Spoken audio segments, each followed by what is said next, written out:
Dali ah. Ano destination road? Dito na kinumpirma ng pamilya na si Joylene ang natagpuang putol-putol ang katawan.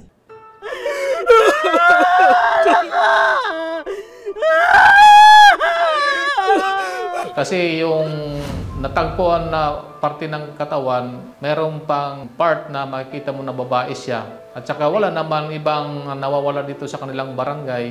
Na-confirm ng pamilya na siya na nga yung nawawala nilang kaanak.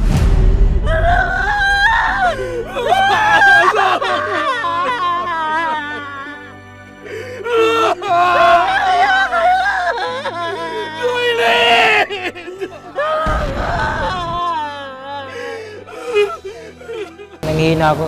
Ang hirap nga tanggapin po. Kasi siya lang mag-isa na babae sa amin. Tapos gagano rin. Ganun lang nangyayari. Mabait po yun. Wala naman po yung kaaway eh. Sa inilabas na medical legal ng Regional Forensic Unit 8, lumalabas na hemorrhagic shock at 4th degree burns ang naging sanhi ng pagkamatay ni Joylene. Samantala, matatandaang nung umaga ng March 1, nagharap sa barangay sina alias Jelly at alias Danny dahil sa tangkang panggagahasa ng lalaki. Sino ka?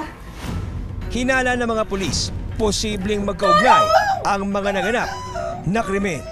Nung malaman namin na yun ang umakyat sa bahay ni so nagkaroon kami ng aniyan, siya yung naging person of interest namin.